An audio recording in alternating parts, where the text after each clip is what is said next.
warahmatullahi wabarakatuh. Hai guys, perkenalkan saya Syarifah Nailatur Rahma dan teman saya Septia Dewi. Kami sedang berada di lahan Bapak Sutarno yang ada di daerah Garuda Sakti. Tunggu guys, sebelum kami lanjut ke video selanjutnya, di sini kami akan memperkenalkan prodi kami, yaitu kami dari jurusan Pendidikan Geografi yang berasal dari Fakultas Tarbiyah dan Keguruan kelas 4C Universitas Islam Negeri Sultan Syarif Qasim Riau. Di video kali ini kami berdua akan melakukan uji coba infiltrasi, yang dimana uji coba infiltrasi ini tugas dari Ibu dosen Fatmawati MPD selaku dosen mata kuliah Praktikum Hidrologi, Meteorologi, dan Klimatologi. Ayo kita mulai, ayo gaskan! Nah, pengukuran infiltrasi kali ini kita akan menggunakan metode double ring infiltrometer. Double ring berarti kita akan menggunakan dua ring, dan yang pertama ini adalah ring luar atau sisi terluarnya yang berfungsi untuk menjaga air yang akan kita ukur benar-benar bergerak ke arah vertikal. Nah, yang kedua ada ring dalam, di mana ring dalam ini berfungsi sebagai tempat utama pengukuran laju infiltrasi tanah yang kemudian penurunan tinggi muka airnya diukur dalam selang waktu tertentu.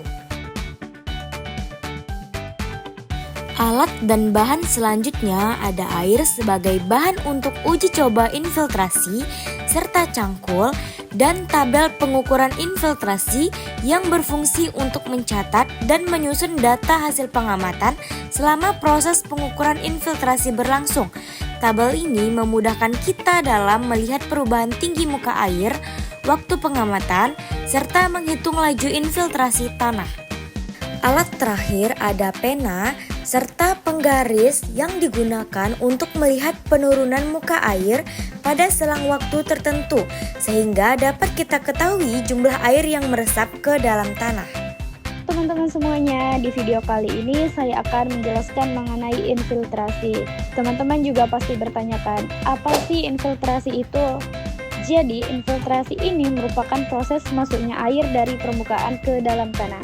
Nah, laju infiltrasi sendiri sangat penting karena menunjukkan seberapa cepat air dapat meresap ke dalam tanah. Semakin cepat air ini meresap, maka semakin kecil kemungkinan terjadinya genangan atau banjir. Proses ini juga menjadi bentuk interaksi awal antara air di permukaan dengan tanah. Selain itu, infiltrasi dipengaruhi oleh kondisi tanah, seperti jenis tanah, tingkat kelembapan, dan banyak sedikitnya tumbuhan di permukaan tanah. Jadi, melalui pengukuran laju infiltrasi, kita bisa mengetahui kemampuan tanah dalam menyerap air dan bagaimana pengaruhnya terhadap kondisi lingkungan di suatu wilayah. Nah, dalam mengukur infiltrasi, maka kita membutuhkan tabel pengukuran infiltrasi yang dimana lambang T pada tabel atau menit menunjukkan waktu pengamatan selama proses infiltrasi berlangsung. Waktu dicatat secara berkala, misalnya setiap 2 menit. Lalu lambang H atau sentimeter menunjukkan tinggi penurunan muka air atau kedalaman air yang meresap ke dalam tanah pada waktu tertentu. Lambang delta T adalah selisih waktu antara satu pengamatan dengan pengamatan berikutnya. Sedangkan delta H adalah selisih tinggi air yang meresap atau perubahan tinggi muka air antara dua waktu pengamatan. Terakhir adalah delta H dibagi delta T, merupakan laju infiltrasi, yaitu kecepatan air meresap ke dalam tanah.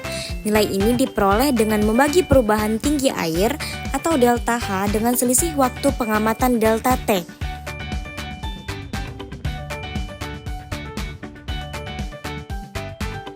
Nah, dalam mengukur infiltrasi, maka kita membutuhkan tabel pengukuran infiltrasi. Berikut adalah tabel infiltrasi hasil dari pengamatan kami. Nah, di sini kami mengambil dari ukuran 10 cm air dengan jangka waktu per 2 menit dan per 10 menit. 2 menit pertama itu dari 10 cm turun ke 7,5 cm, maka delta H dengan selisih 2,5 cm. 2 menit kedua dari 7,5 cm turun ke 6,5 cm, maka delta H dengan selisih 1 cm. 2 menit ketiga dari 6,5 cm turun ke 6 cm, maka delta H dengan selisih 0,5 cm. 2 menit keempat dari 6 cm turun ke 5 cm, maka delta H dengan selisih 1 cm. 2 menit kelima dari 5 cm turun ke 4,5 cm, maka delta H dengan selisih 0,5 cm. Untuk 10 menit pertama dari 4,5 cm turun ke 2,3 cm, maka delta H dengan selisih 2,2 cm. Untuk 10 menit kedua dari 2,3 cm turun ke 1,5 cm, maka delta H dengan selisih 0,8 cm. Dan untuk 10 menit ketiga dari 1,5 cm turun ke 0,1 cm, maka delta H dengan selisih 1,4 cm. Sekian dari video di sebelah. Saya Syarifah Ninatul Rahma dan teman saya pamit undur diri. Bye-bye.